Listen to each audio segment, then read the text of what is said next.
ميزنا الله بقرآن يعصمنا إن غصنا مال إن مهمتنا في الدنيا ندعو. سبحان الذي أسرى بعبده ليلا من المسجد الحرام إلى المسجد الأقصى الذي باركنا حوله لنريه من آياتنا إنه هو السميع البصير. صدق الله العلي العظيم. اللہ سبحانہ و تقدس نے آپ صلی اللہ علیہ وسلم کو آسمانوں پر اپنے پاس بلایا، جسے معراج کا سفر کہا جاتا ہے۔ حضرت جبرائیل امین علیہ السلام تشریف لائے اور آپ صلی اللہ علیہ وسلم کو مکہ مکرمہ سے بیت اللہ سے بیت المقدس لے گئے اور پھر وہاں سے آسمانوں پر اللہ سبحانہ و تقدس کے پاس لے گئے۔ آپ صلی اللہ علیہ وسلم بیت المقدس تشریف لے گئے، وہاں تمام انبیاء علیہم الصلاۃ کی امامت فرمائی۔ پھر آسمانوں پر حضرت جبرائیل علیہ السلام آپ کو لے گئے، دروازہ کھلوایا تو پہلے آسمان پر سیدنا آدم علیہ السلام سے آپ کی ملاقات ہوئی، انہوں نے آپ کو مرحبا کہا، مبارکباد دی، اور پھر دوسرے آسمان پر آپ تشریف لے گئے۔ حضرت یحییٰ بن زکریا علیہ السلام اور حضرت عیسیٰ بن مریم علیہ السلام، ان سے آپ کی ملاقات ہوئی۔ اور تیسرے آسمان پر حضرت یوسف علیہ السلام، چوتھے آسمان پر حضرت ادریس علیہ السلام،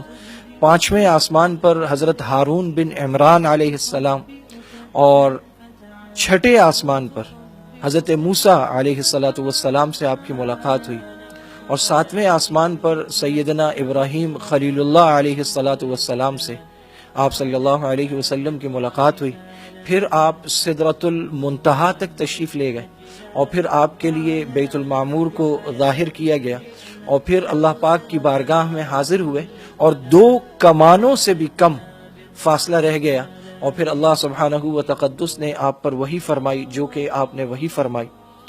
واقعہ معراج کے بارے میں کہ یہ کب ہوا، مختلف اقوال ہیں، حتیٰ کہ طبری نے تو کہا کہ جس سال اعلان نبوت ہوا غار حرا میں حضرت جبرائیل آئے، اسی سال معراج ہوئی۔ اور یہ بھی قول ہے کہ یہ نبوت کے 5ویں برس ہوئی ہے، جس طرف امام نووی گئے ہیں اور امام قرطبی نے فرمایا ہے، اور نبوت کے 10ویں سال 27 رجب کو ہوئی ہے، جسے علامہ منصور پوری نے اختیار کیا ہے۔ اسی طرح یہ بھی ہے کہ یہ محرم کے مہینے کا بھی قول موجود ہے، اور رمضان کے مہینے کا بھی قول موجود ہے، اور ربیع الاول کے مہینے کا بھی قول موجود ہے۔ تو مختلف اقوال ہیں، تعیین کسی ایک بات کی حتمی طور پر یہ نہیں کی جا سکتی، لیکن یہ بات پکی ہے کہ نماز واقعہ معراج میں فرض ہوئی ہے، یہ تحفہ معراج میں ملا ہے،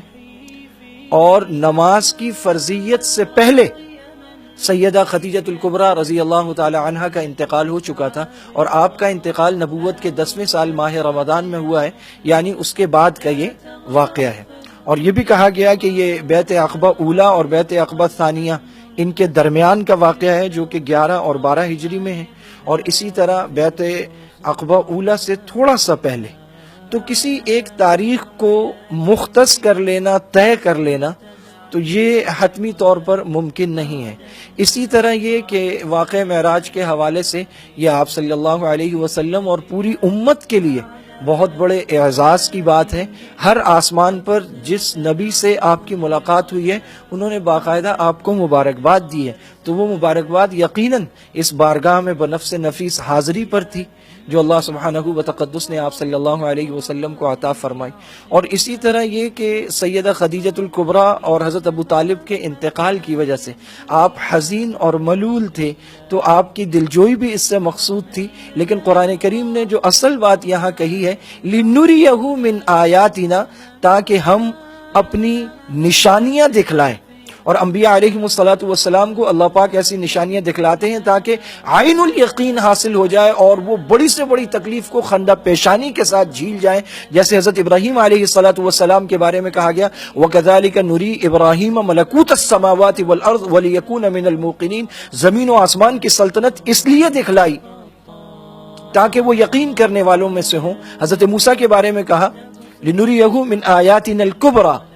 تاکہ ہم آپ کو اپنی بڑی بڑی نشانیاں دکھلائیں۔ تو انبیاء علیہم السلام کو ایسی نشانیاں دکھلائی جاتی ہیں۔ واقعہ شق صدر دوبارہ یہاں پیش آیا ہے۔ اللہ سبحانہ و تقدس نے 50 نمازیں فرض کی، آپ واپس تشریف لائے، حضرت موسیٰ سے ملاقات ہوئی اور ان کے کہنے پر آپ تشریف لے گئے، اور اس طرح آنے جانے میں وہ نمازیں کم ہوئیں جو آخر میں 5 رہ گئیں، اور وہ 5 نمازیں جو معراج میں فرض ہوئیں، آپ صلی اللہ علیہ وسلم نے فرمایا کہ میری آنکھوں کی ٹھنڈک ہے اور دین کا ستون ہے، اور معراج ہے مومن کی، الصلاۃ معراج المومن، اور یہ مومن کی معراج ہے، معراج میں عطا ہوئی ہے۔ اور جس طرح آپ بنفس نفیس اوپر تشریف لے گئے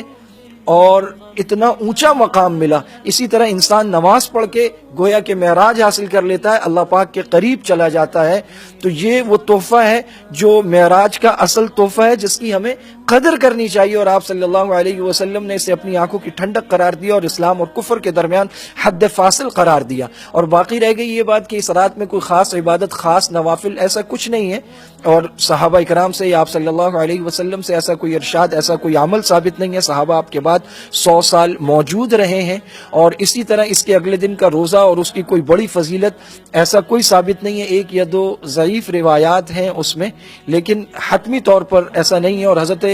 عمر فاروق رضی اللہ تعالیٰ عنہ کا تو یہ عمل ثابت ہے کہ جب آپ کو پتہ چلا کہ لوگ باقاعدہ فضیلت والا قرار دے کر روزے رکھتے ہیں اور اس کی تاکید کرتے ہیں اور اس کی تعیین کرتے ہیں، تو آپ نے باقاعدہ لوگوں کو کہا کہ میرے سامنے کھاؤ تاکہ اس بدعت کا سد باب ہو۔ باقی جیسے عام دنوں میں روزہ رکھا جاتا ہے، اس میں بھی رکھا جائے۔ ہر رات جاگنے اور عبادت کرنے کی ہے مومن کے لیے، کہ کون سی گھڑی آخری ہو معلوم نہیں، تو اس رات میں بھی کی جائے، لیکن ایسے فضائل بیان نہ کیا جائے جو احادیث سے، آپ صلی اللہ علیہ وسلم سے اور صحابہ کے عمل سے ثابت نہیں ہے۔ اللہ سبحانہ و تقدس ہمیں اس عقیدے کو سمجھنے کی، کہ جیسے کفار نے انکار کر کے کہا، اور وہ انکار اسی لیے کیا کہ وہ یہ سمجھ رہے تھے اور آپ یہی بتا رہے تھے کہ میں بنفس نفیس گیا ہوں، یعنی خواب کی حالت میں نہیں ہوئی۔ خواب کی معراج منام میں اس کے علاوہ ثابت ہے، یہ روح مع الجسد معراج تھی، اسی لیے کفار نے انکار کیا، اور اسی لیے اس کی تصدیق پر حضرت ابوبکر رضی اللہ تعالیٰ عنہ کو صدیق کا خطاب اس موقع پر ملا۔ یہ روح مع الجسد معراج تھی جو آپ صلی اللہ علیہ وسلم کو عطا کی گئی، اور نماز کی فرضیت ہوئی، وہ تحفہ ملا۔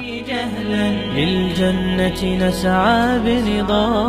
آت الكف يا مسلمنا لا تغرق فالدنيا زوال فالغاية والهم